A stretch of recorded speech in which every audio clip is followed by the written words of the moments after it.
Amazing, difficult, good, bad, calm, quiet. Boring. Are you tired of using the same old words in English? Well, get ready to level up your vocabularies in this video. We're going to learn some exciting alternatives to common English adjectives. Hello, my name is Aleena, and welcome to Learn English with Aleena. Let's start with the first adjective, amazing. Well, it's just not bad to say amazing.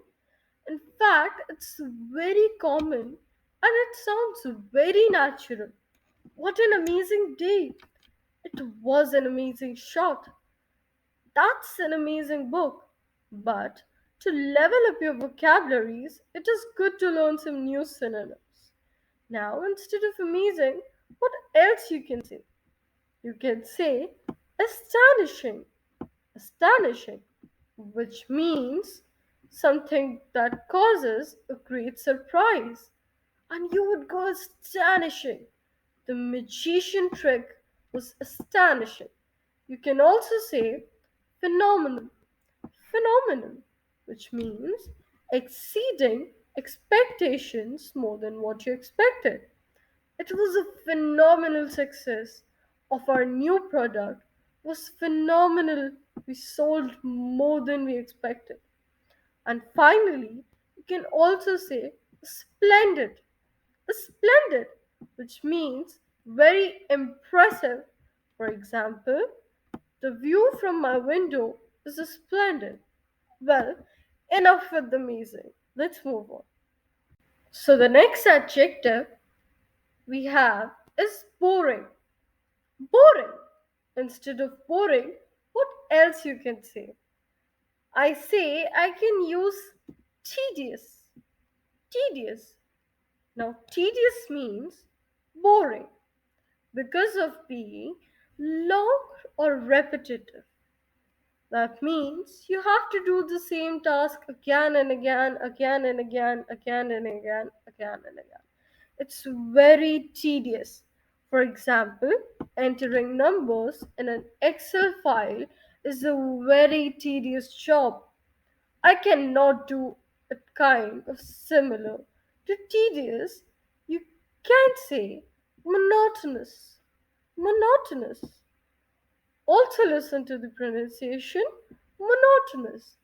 It basically means tedious, essentially, something that does not have ups and downs. Boring, monotonous. You can also use drab. Drab. Now, what is drab?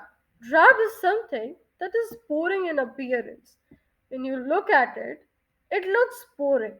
For example, some people say that grey hoodies are drab because it's grey. It's not yellow or red or green or purple, but I like them. What do you think? The next common adjective we have is difficult. Difficult. Now, is it bad to use difficult over and over again? No, but if you want to level up your English, add a bit of variety so when you speak, it doesn't sound monotonous. Monotonous. Need to learn some alternatives. Did you see how you use monotonous? The new word we learned today. Alright, let's see what alternatives we have for the word difficult. You can use challenging. Challenging.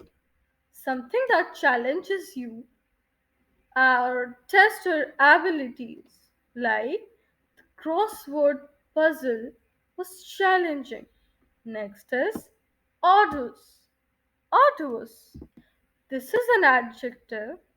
It is an advanced adjective. It means difficult something that needs a lot of efforts and energy. That's arduous. For example, climbing a mountain is arduous. And again, the next one is very advanced. Laborious. Laborious. Laborious. Something that is laborious, that needs a lot of efforts or a lot of time. For example, completing the report was a laborious task.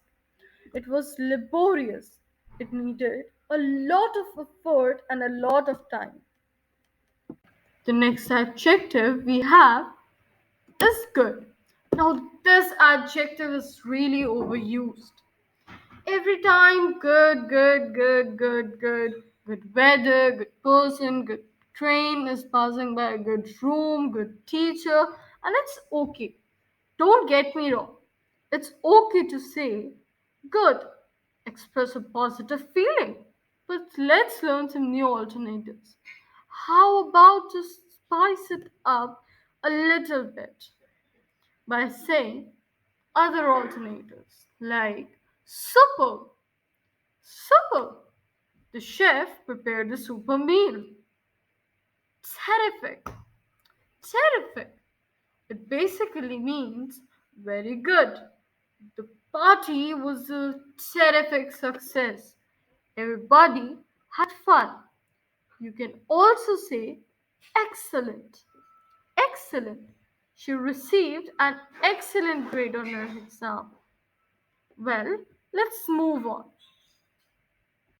The fifth one we have is calm. Calm. Listen up there. There's a silent letter in this word calm. Which one is it? L. Don't say calm. Calm.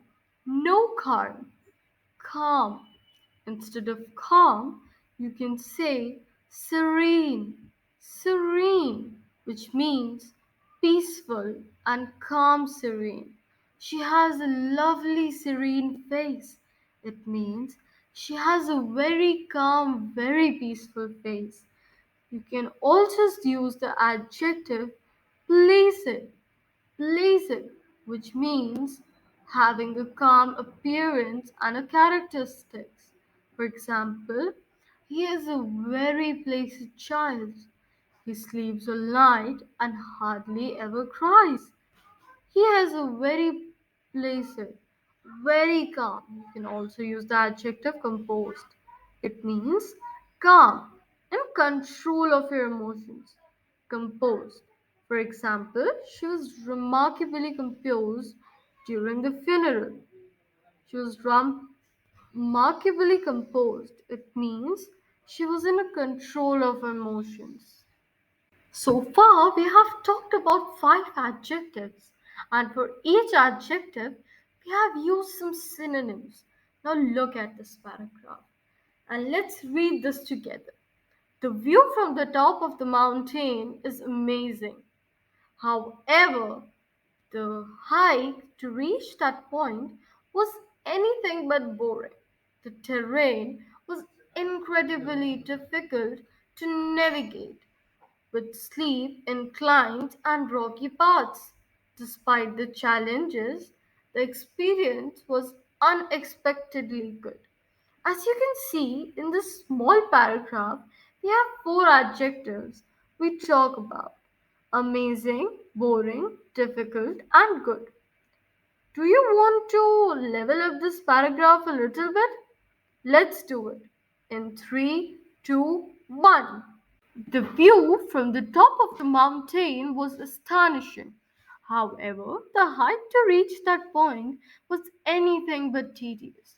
The terrain was incredibly challenging to navigate with the steep, inclined, rocky paths. Despite the challenges, the experience was unexpectedly terrific. As you can see, the things I changed were the adjectives and I used some synonyms in order to level up a little bit. This paragraph has more feeling to it.